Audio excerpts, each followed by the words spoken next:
Hello everyone, आपका अपने YouTube channel exam spoon में स्वागत है, अभिनंदन है मित्रों। मैं मिस्टर लोकेश सर। साथियों, नंबर सिस्टम का फाउंडेशन बैच चल रहा है मैथ का। उसमें आज हमारा जो सेशन नंबर 2 है और इस सेशन नंबर 2 में हम सीखेंगे किस प्रकार नंबर सिस्टम से क्वेश्चन बनते हैं। भाज्य भाज्य से, प्रमेय, अप्रमेय से, पूर्णांक से, प्राकृत संख्याओं से क्वेश्चन किस प्रकार बनते हैं। हमने कल तक डिस्कस किए थे कि कल जो क्वेश्चन बनते हैं, कल हमने जो भी डिस्कस किया, यानी प्राकृत संख्याओं का योग किया, पूर्ण संख्याओं का योग करना सीखा, सम संख्याओं का योग करना सीखा था, विषम संख्याओं का योग करना हमने सीखा था।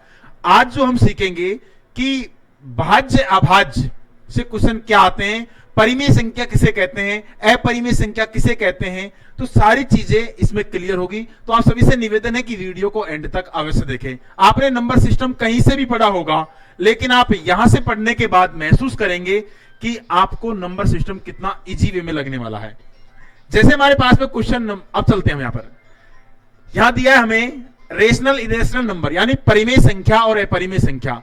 परिमेय संख्या किसे कहते हैं, सबसे पहले जानना है परिमेय संख्या, यानी ऐसी संख्या जिसे हम P बटे Q के रूप में लिख सकते हैं। P बटे Q के रूप में ले सकते हैं, लेकिन Q यहां पर दिया है, लेकिन Q नॉट इजकल टू 0, लेकिन Q नॉट इजकल टू 0, यानी Q का मान क्या नहीं होना चाहिए, 0। उसे हम कहते हैं परिमेय संख्या।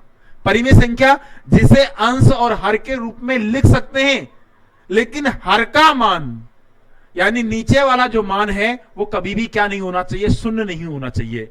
यानी कहने का मतलब हमारे पास में जैसे हमने संख्या रखा 5 बटे 3, क्या ये परिमेय संख्या है? बिल्कुल ये परिमेय संख्या है।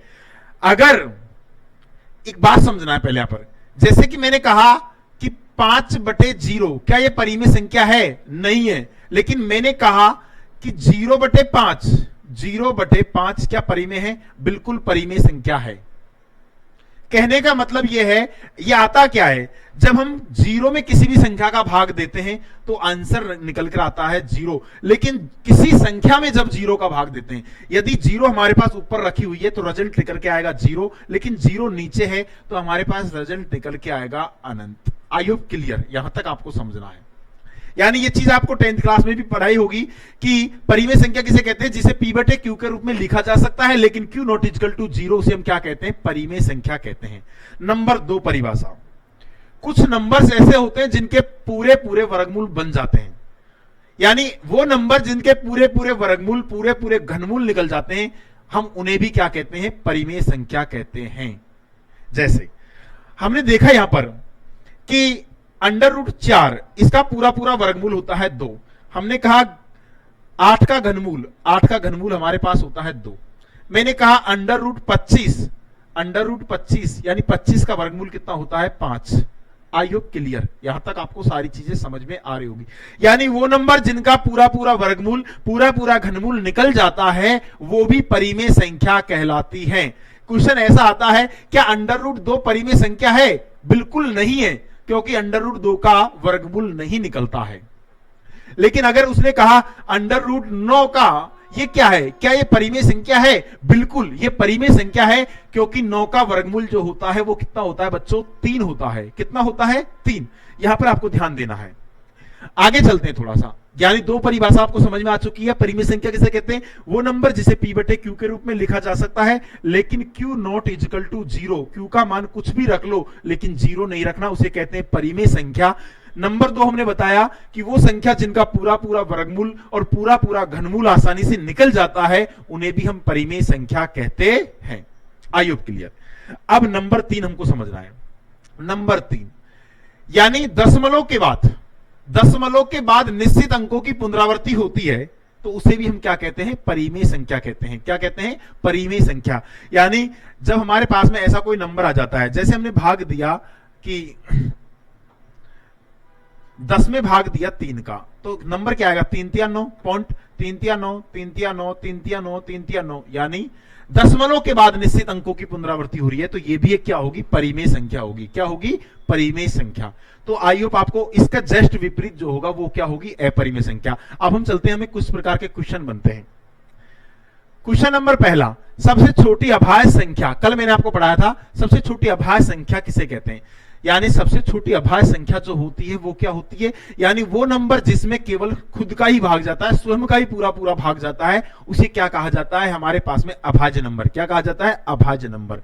तो सबसे छोटा अभाज्य नंबर होता है वो क्या होता है, 2 होता है। क्या होता है, 2। I hope clear. मैंने आपको यह भी बताया था कि 1 से लेकर 100 तक कितनी अभाज्य संख्या होती है, 25 अभाज्य संख्या होती है। अगर हम बात करें 1 से लेकर 50 तक कितनी अभाज्य संख्या होती है, तो 1 से लेकर 50 तक 15 अभाज्य संख्या होती है, और 50 से यानी 51 से लेकर कहां तक, 100 तक हमारे पास में जो अभाज्य संख्या होती है वो कितनी होती है बच्चों, 10 होती है। और टोटल 1 से लेकर 100 तक जो अभाज्य संख्या होती है वो कितनी होती है, 25। I hope clear. Next question की तरफ चलते हैं। पाई, वेरी गुड। पाई किस प्रकार की संख्या है? अगर पाई का मान दिया होता 22/7 तो ये हमारे पास में परिमेय नंबर होता, क्योंकि ये p/q के रूप में है, p/q के रूप में है। लेकिन हमसे पूछा है पाई क्या है, हमसे पूछा है केवल पाई क्या है, तो हम क्या कहेंगे, पाई एक अपरिमेय संख्या है। पाई क्या है, अपरिमेय संख्या। तो हमारे पास बी फॉर बाबू यहां पर क्या होगा, राइट आंसर। बहुत बढ़िया, सभी का आंसर आ रहा है। नेक्स्ट क्वेश्चन की तरफ चलते हैं। शून्य क्या है, वेरी मोस्ट लाइन लिखा है। शून्य क्या है, धनात्मक पूर्णांक, ऋणात्मक पूर्णांक, न तो धनात्मक नहीं ऋणात्मक, केवल प्राकृतिक नंबर। अब देखिए मैं सारी चीजें आपको बता दूं। हमारे पास एक होती है नंबर लाइंस, नंबर लाइन पर यहां पर आता है हमारे पास में 0, इधर हम चलेंगे तो क्या आता है हमारे पास 1 2 3 4, आगे नंबर आएगा। इधर हम चलें तो माइनस का 1, माइनस का 2, माइनस का 3, यानी 0 जो है क्या वो ऋणात्मक नंबर है, क्या वो धनात्मक नंबर है? नहीं, ये हमारे पास न तो धनात्मक है और नहीं हमारे पास क्या होगा, ऋणात्मक। यानी सी ऑप्शन यहां पर क्या होगा बच्चा, राइट आंसर होगा। Next question. हम बच्चों बहुत प्यार से पढ़ाएंगे आपको, आप हमारे साथ जुड़े रहें। हम कोशिश करेंगे कि आपको बेहतर कंटेंट दिया जाए, कम समय में दिया जाए। हमारा जो लाइव सेशन चल रहा है सुबह 7 बजे हमारे पास चल रहा है रीजनिंग का।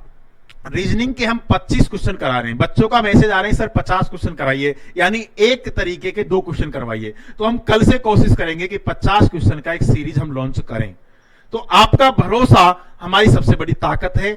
आप अपना साथ दीजिए, मतलब अपना समय दीजिए हमें, क्योंकि ज्ञान एक ऐसा चीज है जो आपको कभी भी पीछे नहीं जाने देगा। आपके पास धन दौलत है, सब एक नष्ट हो जाएगी, सब आपका बढ़ जाएगा। अगर आपके पास 10 लाख रुपए तो 2 भाइयों में बढ़ जाएगा, लेकिन आपका ज्ञान है ना, ज्ञान आपके परिवार को बहुत आगे ले जाएगा बेटा। इसलिए आप मेहनत करना सीखो। नेक्स्ट क्वेश्चन की तरफ चलते हैं। देखिए, 2 सहभाज्य संख्याओं का एचसीएफ हमेशा होता है। देखिए 2 सहभाज्य संख्या यानी को प्राइम नंबर किसे कहते हैं? को प्राइम नंबर्स वो नंबर जो किसी भी नंबर से नहीं कटता है। जैसे हमने लिया, एक तो हमने ले लिया 5 और एक ले लिया 7। ये क्या है? ये दोनों ही क्या है हमारे पास में, क्या है, प्राइम नंबर है। अभाज्य नंबर तो है, लेकिन इनको देखा जाए तो ये हमारे पास में को प्राइम नंबर है, क्योंकि इनका एचसीएफ हमेशा क्या होता है, एचसीएफ जो होता है वो क्या होता है, 1 होता है। क्या होता है? 1। अभी मैं को प्राइम नंबर के बारे में आपको थोड़ा समझाऊंगा डिटेल में, आगे चलते हैं थोड़ा सा। तो हमें याद रखना है कि 2 सहभाज्य संख्याओं का जो एचसीएफ होता है वो कितना होता है बच्चों, 1 होता है। नेक्स्ट क्वेश्चन की तरफ चलना है। प्रत्येक प्राकृत संख्या 1 होती है। प्रत्येक प्राकृत संख्या, अब आपको प्राकृत संख्या के बारे में जानना है। मैंने बताया था प्राकृत नंबर उसे कहते हैं, यानी जो कहां से प्रारंभ होता है, 1 से प्रारंभ होता है और कहां तक चलता है, अनंत तक जाता है, उसे क्या कहता है, प्राकृत संख्या। अगर बात की जाए पूर्ण नंबर की, तो पूर्ण संख्या किसे कहते हैं? वो नंबर जो 0 से प्रारंभ होता है और कहां तक जाता है, अनंत तक, उसे कहा जाता है पूर्ण संख्या। अब क्या दिया गया है, प्रत्येक प्राकृत संख्या एक क्या होती है, तो प्राकृत संख्या के जितने भी डिजिट हैं वो सारे किसके अंदर मौजूद हैं, पूर्ण संख्या के अंदर मौजूद है। तो हमारे पास में प्राकृत संख्या क्या हो सकती है, पूर्ण संख्या हो सकती है। क्या हो सकती है? पूर्ण संख्या, क्योंकि प्राकृत संख्या में जितने भी डिजिट होते हैं वो सारे के सारे किस में मौजूद होते हैं, पूर्ण संख्या के अंदर मौजूद होते हैं। इसलिए प्राकृत संख्या एक पूर्ण संख्या हो सकती है। आई अब क्लियर। नेक्स्ट क्वेश्चन की तरफ चलेंगे। निम्नलिखित में से कौन सी एक अपरिमेय संख्या है? देखिए बच्चा, अपरिमेय क्या दिया है हमको, अपरिमेय की बात की गई है। ऐसी संख्या जिसका पूरा पूरा वर्गमूल निकलता है वो तो क्या कहलाती है, परिमेय। क्या कहलाती है? परिमेय नंबर। तो ये तो परिमेय होगा, और ये भी हमारे पास क्या होगा, परिमेय होगा, और ये हमारे पास में क्या होगा, परिमेय, क्योंकि इसको भिन्न में तोड़ लेंगे। इसको भी हम भिन्न में तोड़ सकते हैं बच्चा। कैसे तोड़ेंगे? यानी 25 बटे में क्या लिख देंगे, 100। यानी तोड़ेंगे तो इसको हमारे पास 1 बटे क्या लिख देंगे, 4 लिख सकते हैं। तो ये परिमेय बन चुका है। लेकिन वो नंबर जिसका पूरा पूरा वर्गमूल नहीं निकलता है, क्या आप 2 का वर्गमूल निकाल सकते हो पूरा पूरा? नहीं निकलेगा, इसलिए हमारे पास में ये अपरिमेय है। I hope clear. इसकी जगह पर √3 भी दिया होता है, ये ऐसे भी आ जाता है, 1/√2 भी हो जाता है, किसी भी तरीके से आपको दिया होगा। 10th क्लास के एनसीईआरटी में पहली प्रश्नावली जो दी है, वास्तविक नंबर आपको उसी प्रश्नावली में ऐसे नंबर आपको देखने को मिल जाते हैं। नेक्स्ट क्वेश्चन की तरफ चलते हैं बच्चा। आराम से धैर्य रखें, संयम के साथ अगर आप काम करोगे तो आपकी जीत निश्चित होगी। देखिए दिया गया है, वे संख्याएं जिन्हें p/q के रूप में लिखा जा सकता है जहां q ≠ 0 क्या कहलाती हैं? अभी मैंने आपको बताया था क्या कहलाते हैं, परिमेय नंबर कहलाते हैं। क्या कहलाते हैं बच्चे? परिमेय संख्या कहलाती है। नेक्स्ट क्वेश्चन की तरफ चलेंगे। प्रथम 5 पूर्ण संख्याओं का योग क्या होगा? अब प्रथम पूर्ण 5 संख्या कौन कौन सी होती है? एक तो होता है 0, इसके बाद में 1, फिर हमारे पास में क्या दिया होगा, +2 +3 +4, हो गई 5। देखो गिन के देख लो आराम से, 1 2 3 4 5, इनका योग करना है। इनका योग क्या होता है? देखो 4 और 4, भाई ये 4 हो गया और ये हमारे पास 4 बन गया, 8 और 2 10, यानी प्रथम 5 पूर्ण संख्याओं का जो योग होगा वो कितना होगा? 10 होगा। कॉमन क्वेश्चन है ये तो। नेक्स्ट क्वेश्चन की तरफ चलेंगे। आइए, ऐसी संख्याएं जो न तो भाज्य है, न तो अभाज्य है और न ही भाज्य है, क्या कहलाती हैं? देखिए आपको ध्यान देना है। हमारे पास में मैंने आपको बताया था कि 1 से लेकर 100 तक, 1 से लेकर 100 तक की हम बात करें तो अगर अभाज्य संख्याओं की बात करें, यहां पर अगर प्राइम नंबर की बात करें तो वो होता है 2 होता है, 3 होता है, 3 के बाद में 5 होता है, 7 होता है, ऐसे डॉट डॉट करके हमारे पास कुल जो अभाज्य नंबर होते हैं वो कितने होते हैं? 25। अगर बात करें भाज्य नंबर की तो भाज्य जो नंबर होता है वो कितना होते हैं? 74 होते हैं। कितने होते हैं? 74। और एक नंबर होता है वो इसमें क्या होता है? अपवाद होता है, वो न तो भाज्य होता है न अभाज्य होता है, वो नंबर होता है 1। एक नंबर ऐसा होता है जो ना तो भाज्य होता है ना ही अभाज्य होता है, ये क्या कहलाता है? अपवाद कहलाता है, क्योंकि 1 का भाग भाज्य संख्या में भी चला जाता है और 1 का भाग अभाज्य में भी चला जाता है, इसलिए ये क्या है? एक अपवाद है। तो क्या है? ऐसी संख्या जो न तो अभाज्य न ही भाज्य, तो वो क्या होगी? 1 होगी। क्या होगी? 1। I hope clear. Next question की तरफ चलेंगे। 2 परिमेय संख्याओं के बीच में कितनी परिमेय संख्याएं होती हैं? ये very very most important question है। ये क्वेश्चन रेलवे में आया था एक बार, एक लॉजिकल क्वेश्चन है। तो हमें दिया है 2 परिमेय संख्याओं के बीच में कितनी परिमेय संख्या हो सकती हैं? तो हमारे पास अनंत परिमेय संख्या हो सकती है। कितनी होती है बच्चा? अनंत परिमेय संख्या हो सकती है। सचिन बेटा थोड़ा ध्यान से पढ़। नेक्स्ट क्वेश्चन, सबसे छोटी विषम अभाज्य संख्या।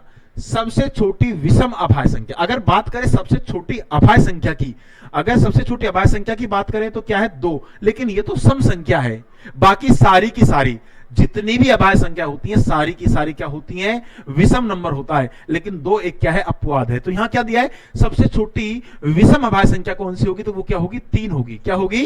3। नेक्स्ट क्वेश्चन की तरफ चलेंगे। वास्तविक संख्याएं किस समूह के अंदर आती हैं?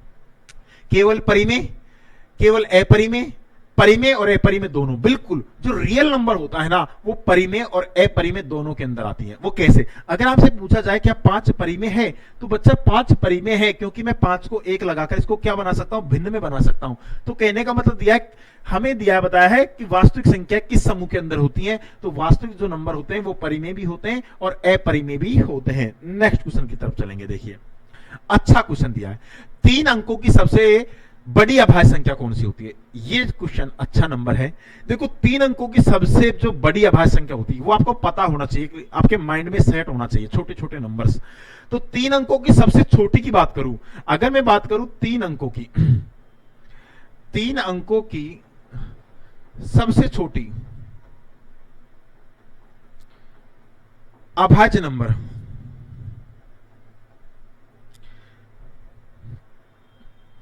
अभाज्य नंबर होता है वो होता है 101। कितना होता है? 101।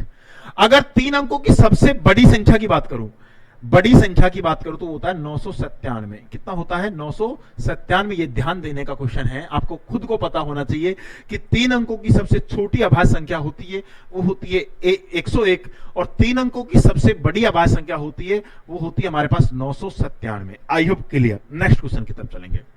अब देखिए सबसे छोटी 3 अंकीय अभाज्य संख्याओं और सबसे बड़ी 3 अंकीय संख्या का योग क्या होगा।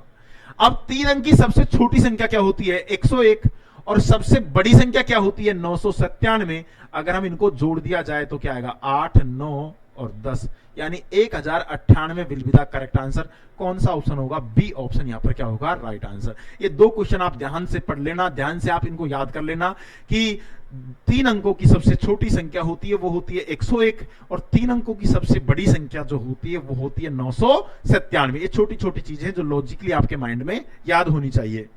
नेक्स्ट क्वेश्चन क्या दिया है, यदि 0 से लेकर 50 तक अभाज्य संख्याओं की संख्या m है। बिल्कुल हमारे पास 1 से लेकर 50 तक जो अभाज्य संख्या दिया है वो क्या दिया है m। और आपको पता भी होना चाहिए कि 0 से लेकर 50 तक अभाज्य संख्याओं की जो संख्या होती है वो कितनी होती है 15। तो m का मान कितना होगा 15। 50 से लेकर 100 के बीच अभाज्य संख्याओं की जो संख्या है वो क्या है n दिया है। n का मान कितना होगा भाई 1 से लेकर 50 तक, 0 से लेकर 50 तक अभाज्य संख्या जो होती है वो कितनी होती है, वो होती है 15 और 50 से लेकर 100 तक अभाज्य संख्या जो होती है वो कितनी होती है 10। तो हमारे पास यहां मान होगा 10। क्या पूछा है m और n का, यानी हमें जो मान पूछा है m माइनस n का मान पूछा है। हम मान रखेंगे यहां पर m का मान कितना होगा 15 और 15 माइनस 10 करेंगे तो 5 will be the correct answer. कौन सा ऑप्शन होगा, बी ऑप्शन यहां पर क्या होगा राइट आंसर। आई होप सभी को समझ में आ रहा होगा। बहुत बढ़िया, आपको अच्छा लग रहा है सेशन तो आप कमेंट करके हमें बताएं कि आपको कैसा सेशन लग रहा है।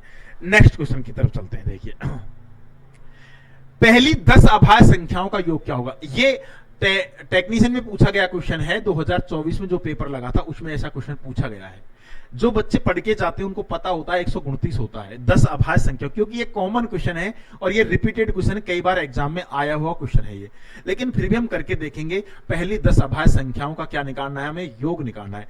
देखिए एक तो होता है 2, 2 के बाद 3, 5, 5 के बाद 7, 7 के बाद क्या होगा 11, 11 के बाद 13, 13 के बाद 17, 19, 1, 2, 3, 4, 5, 6, 7, 8, 19 के बाद क्या होगा 23 और 23 के बाद में क्या होगा 29। देखिए आसानी से जोड़ना है हमको, धीरे धीरे जोड़ना है। ये कितने बन गए 10, यहां पर भी आपको 10 बनाना है। ये कितने बन गए 30, कितने बन गए 30 और यहां पर ये कितने बन गए 30। ठीक है, आई होप क्लियर। यानी यहां पर ये बन गए देखो 30 और 30 60 और 10 70, ये 70 आ चुके हैं। 70 के बाद में हमारे पास ये कितने बन गए, ये हमारे पास हो गए 9 और 3 12 का 2 का रिमाइंडर बचा 1 4 और 1 5, ये 52 हो गए और ये कितना हो गया 2। क्या कोई गलत हो गया क्या, एक बार फिर जोड़ लेते हैं हम।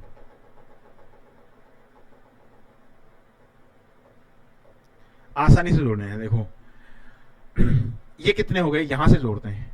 ये हमारे पास में 30 हो चुके हैं 30 और ये भी कितने हो गए 30 प्लस 30। इसके बाद में ये 30 हो चुके यहां से लेकर यहां तक 30 और ये 30 हो गए।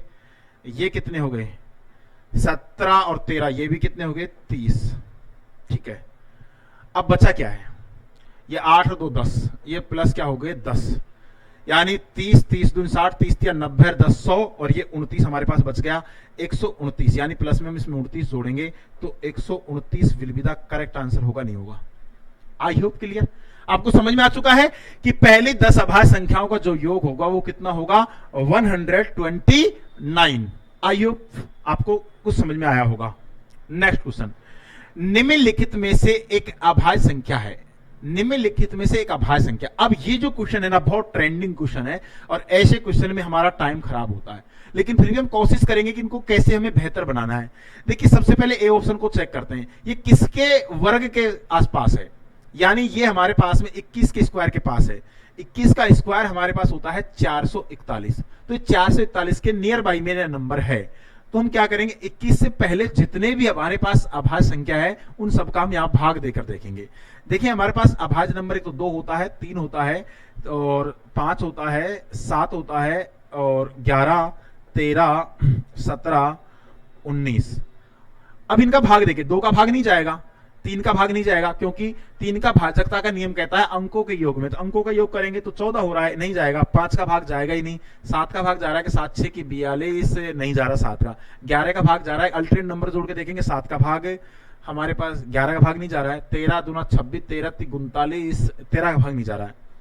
17 दूना 34 नहीं जा रहा 17 का भाग। 19 से भाग चेक करते हैं, 19 दूना 38 और कितने बच गए 5, 19 30 57। देखिए 19 का भाग जा रहा है, इस नंबर में किसका भाग जा रहा है 19 का, यानी यहां पर ये नंबर 19 से कट चुका है, तो ये हमारे पास प्राइम नंबर नहीं है, अभाज्य नंबर नहीं है, ये भाज्य है, क्योंकि 19 से कट रहा है। किससे कट रहा है 19 से। एक बार हम डी ऑप्शन चेक करते हैं।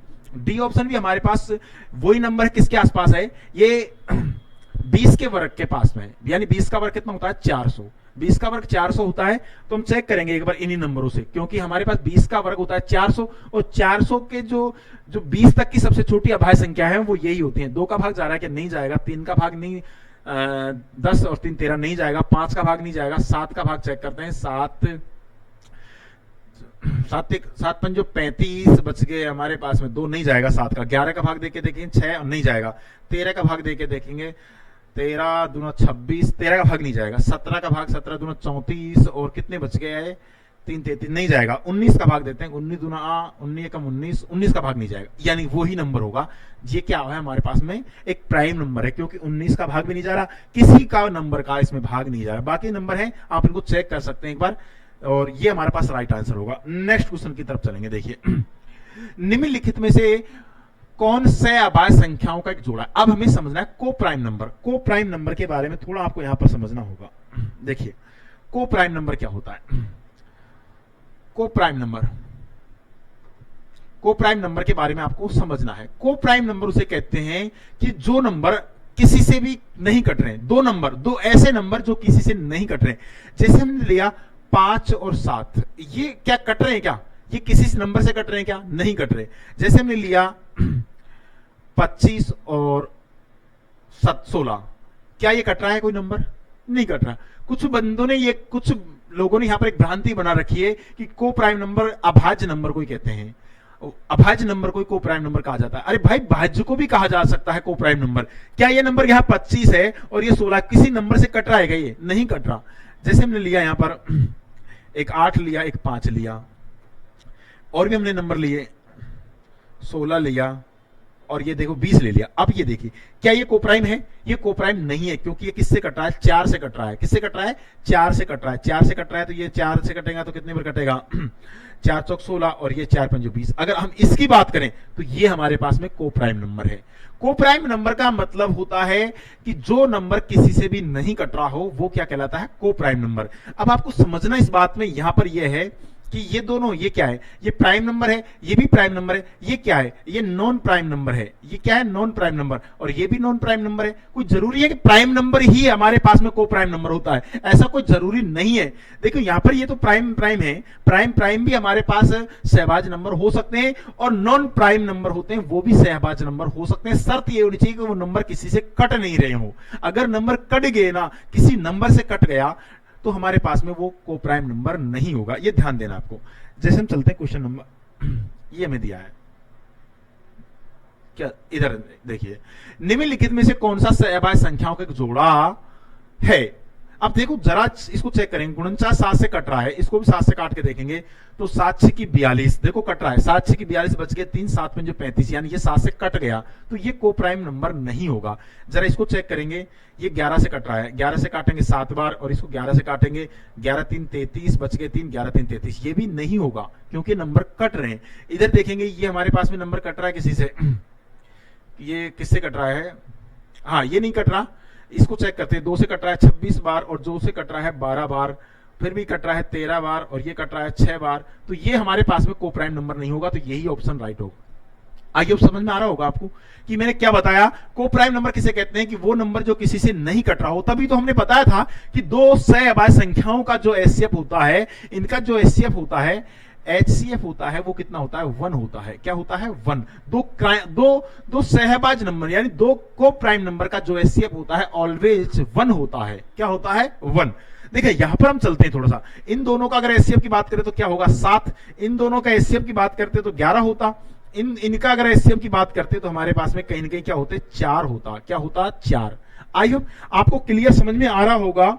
तो एक बार कमेंट करें सभी और बताएं कि आपको हमारी क्लास कैसी लग रही है। आगे बहुत सारे क्वेश्चन हैं और सारी चीजों पे हम डिस्कस करेंगे।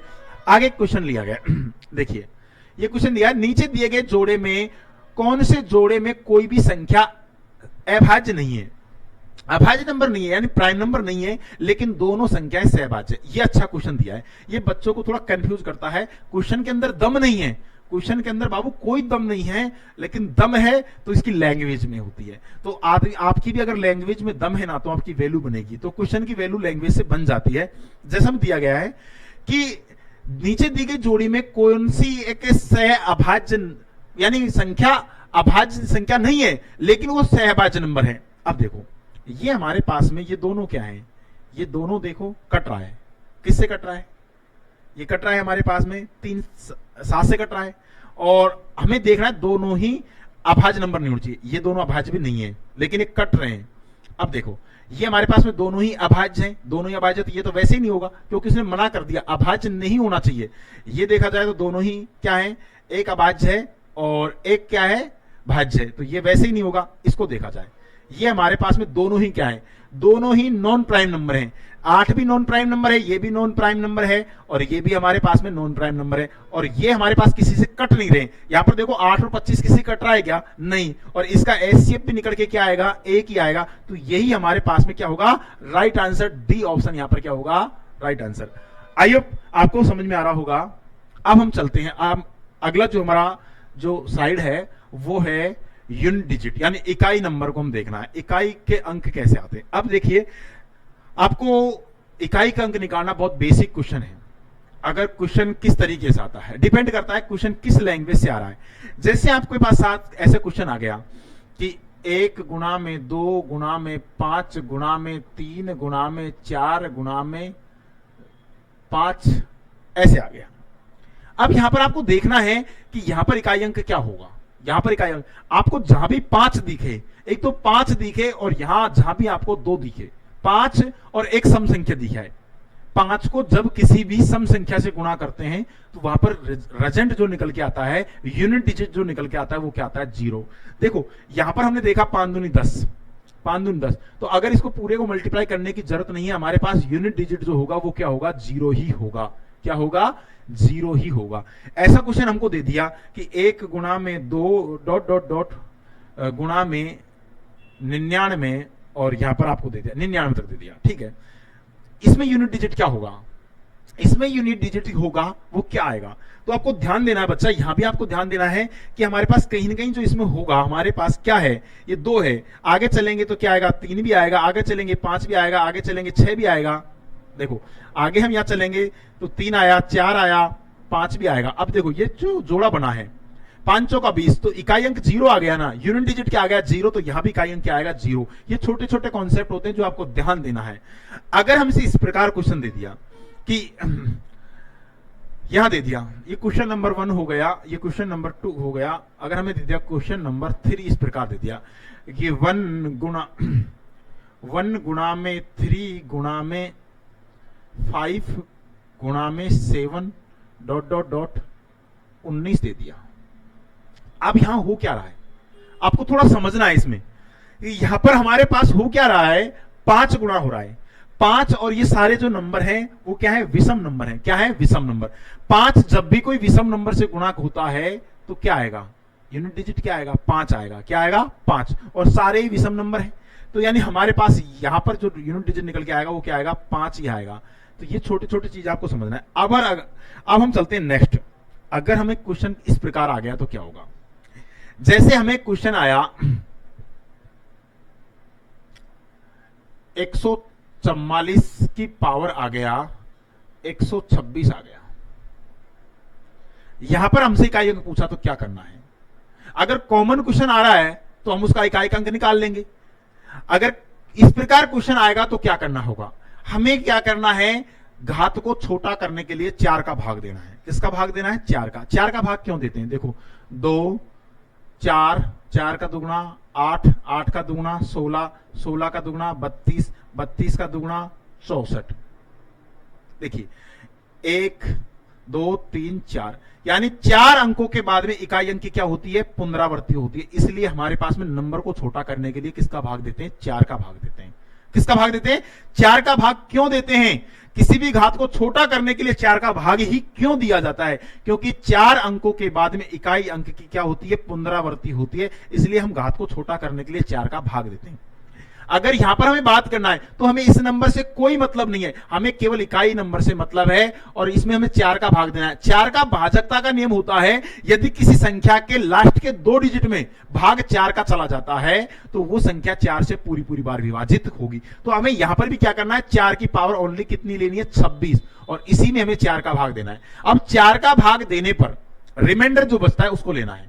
4 का भाग देने पर रिमाइंडर जो बचता है उसको लेना है। अगर हमारे पास में शेषफल क्या बच जाए, भाग देने पर शेषफल क्या बच जाए, 1, तो हम 1 ही लेंगे। 2 बचेगा तो 2 ही लेंगे। 3 बचेगा तो हम देखिए 2 बचेगा तो हम 2 ही लेंगे। 3 बचेगा तो हम 3 ही लेंगे। और भाग देने पर यदि 0 बच जाए, क्योंकि रिमाइंडर जो बचेगा वो 4 से छोटा ही बचेगा। क्या बचेगा, 4 से छोटा। अगर पूरी पूरी बार भाग चला जाए उस कंडीशन में हम क्या लेंगे, 4 लेंगे। ये आपको पता होना चाहिए। बस क्वेश्चन बन गया, क्वेश्चन बन चुका है। हाँ, कुछ कंडीशंस होती हैं, उन कंडीशन को फॉलो करेंगे, आगे चलेंगे। देखिए जैसे हमें यहां पर एक क्वेश्चन दिया है कि 127, 137, 413, 291 इंटू 342 इंटू 533 इंटू 242 के गुणनफल का इकाई अंक याद कीजिए। हमें क्या करना है, यहां पर हमें इकाई अंक पूछा है तो केवल इकाई अंक ही लेना है। क्या लेना है, इकाई अंक ही हमको लेना है। यानी 7 गुणा में 7 गुणा में 3 गुणा में 1 गुणा में 2 गुणा में 3 गुणा में 2, हमें केवल इकाई अंक लेना है। यहां गुणा करेंगे तो क्या आ जाएगा, 9, भाई 49 आएगा ना, तो हम 9 लेंगे। यहां देखा जाए तो कितना आएगा, 3, और 3 दूनी 6, 6 तिया 18, 18 आ गया। और इसको गुणा कैसे करेंगे तो क्या आ जाएगा, 8 दूनी 16। तो यहां हमारे पास में क्या आएगा, 6, और 9 6 की 54 में क्या आएगा, इकाई का अंक 4 आएगा। तो डी ऑप्शन राइट आंसर हो जाएगा। कॉमन क्वेश्चन है ये। नेक्स्ट क्वेश्चन की तरफ चलेंगे। देखिए ये क्वेश्चन आ चुका है, अभी मैंने आपको समझाया था, ये आपको मैंने बताया था, 1 गुणा में 3 गुणा में 5 गुणा में 7 गुणा में 9 गुणा में डॉट डॉट डॉट 999 तक चल रहा है। ऐसा करने पर हमारे पास इकाई अंक क्या होगा। अब बच्चा इसको गुणा करने के लिए बैठ जाएगा। थोड़ा पता होना चाहिए, मैंने ये 5 के बारे में बताया था कि 5 का एक क्वेश्चन होता है जो बच्चों को थोड़ा कंफ्यूज करता है, एक लॉजिकल क्वेश्चन होता है। अगर ये सम संख्या का होता तो कहीं ना कहीं हमारे पास इकाई का अंक जो आता, यूनिट डिजिट आता, वो क्या आता, 0 आता। लेकिन यहां पर विषम संख्या गुणनफल हो रही है। अगर हम 5 को देखो, मैं 5 ले लिया, मैंने 5 को किसी भी विषम संख्या से गुणा किया, 1 से गुणा किया तो मेरे पास क्या आएगा, 5। मैंने 5 को गुणा 3 से किया तो 15, तो यूनिट डिजिट 5 आ रहा है। मैंने 5 को गुणा यहां पर 5 से किया तो यूनिट डिजिट 5 ही आ रहा है। मैंने 5 को गुणा 7 से किया तो यूनिट डिजिट मेरे पास कितना आ रहा है, 5 ही आ रहा है। तो मैं 5 को, इस नंबर को किसी भी विषम संख्या से गुणा करूंगा तो मेरे पास यूनिट डिजिट जो निकल के आएगा वो क्या आएगा, 5। तो इस क्वेश्चन का सही जवाब होगा सी ऑप्शन, यहां पर क्या होगा, राइट आंसर। आइयो सभी को समझ में आ रहा होगा। नेक्स्ट क्वेश्चन की तरफ चलते हैं। देखिए ये जो क्वेश्चन दिया, 263 की पावर 149, 263 की पावर 150, 263 की पावर 151 में इकाई अंक क्या होगा। अब आपको यहां देखना है, यहां मैंने बताया था कि घात को छोटा करना है, इस पावर को छोटा करना है तो इसमें हमें किसका भाग देना पड़ेगा, 4 का भाग देना पड़ेगा। तब हमें जो रिमाइंडर बचेगा, भाग देने पर रिमाइंडर 1 बचेगा, 1 लेंगे, रिमाइंडर 2 बचेगा, 2 लेंगे, 3 बचेगा, 3 लेंगे, और भाग देने पर अगर रिमाइंडर कुछ भी ना बचे बाबू तो क्या लेंगे, 4 लेंगे। ये ध्यान देना है आपको। देखिए हमें इकाई का अंक लेना है, इसके लास्ट के 2 नंबर लेने, बस यहां थोड़ा ध्यान रखना है। तो हमने लिया 3 की पावर कितना रखा, 49, यहां कितना रखा, प्लस में 3 की पावर 50, प्लस में 3 की पावर 51, भाग देना 4 का। 4 का भाग देंगे तो 12 चौको 48, 1 बचेगा। यानी 3 की पावर क्या आया, 1, प्लस 3 की पावर कितना आया, 2, प्लस 3 की पावर कितना आया, 3। अब 3 की पावर 1 का मतलब होता है 3, 3 की पावर 2 का मतलब प्लस का चिन्ह है ना, 3 की पावर 2 का मतलब होता है 9, और 3 की पावर 3 का मतलब होता है 27। हमें इसे ऐड करना है, ऐड करेंगे तो ये हमारे पास कितना हो जाएगा, 11, 12, और 12 और 7 जोड़ेंगे, 12 में कितना आएगा, 2, भाई 12 का 2 आएगा, और 2 को हम साथ में जोड़ेंगे तो क्या आ जाएगा, 9 आएगा। तो यूनिट डिजिट निकल के आएगा 9, यानी बी ऑप्शन यहां पर क्या होगा, राइट आंसर। आई होप सभी को समझ में आ रहा होगा क्लियर? किसी बच्चे को कोई समस्या हो तो मुझे कमेंट करके अवश्य बताएं, मैं उसकी पूरी हेल्प करूंगा। मैं बिल्कुल बेसिक लेवल से पढ़ाने वाला आदमी हूं, बिल्कुल बेसिक पढ़ाऊंगा। और मैं आपसे गुजारिश करूंगा कि हमारा जो सेशन जो चल रहा है बिल्कुल फ्री ऑफ कॉस्ट यूट्यूब पे चल रहा है, यानी फाउंडेशन बेस की पर डे आपको रिकॉर्डेड एक वीडियो पर डे मिलेगी। प्लस में सुबह हमारे रीजनिंग का 7 बजे टॉपिक चल रहा है, जिसमें 50 क्वेश्चन हम डेली करवाएंगे आपको, यानी एक टाइप के 2 क्वेश्चन, ताकि आपका रीजनिंग के क्वेश्चन जो हैं बेहतर बने। नेक्स्ट हमारा जो लाइव चलेगा शाम को 7:30 बजे से चलेगा, वो मैथ का होगा। मैथ का मतलब हम 50 क्वेश्चन करवाएंगे, उसमें भी हम 50 क्वेश्चन का हम शेड्यूल रखेंगे। यानी मैं आपको समझा देता हूं, मॉर्निंग में 7 बजे AM पर आपको रीजनिंग के 50 क्वेश्चन मिलेंगे। इसके बाद में आपको पर डे फाउंडेशन बैच की एक मैथ की एक वीडियो मिलेगी, यानी हम नंबर सिस्टम से स्टार्ट कर रहे हैं और आपको पूरे चैप्टर की वीडियो मिलेगी। अब ये हमें टारगेट हमने लिया है ये 45 दिन का, 45-50 दिन में हम करा देंगे। ये हो गया रीजनिंग क्लास।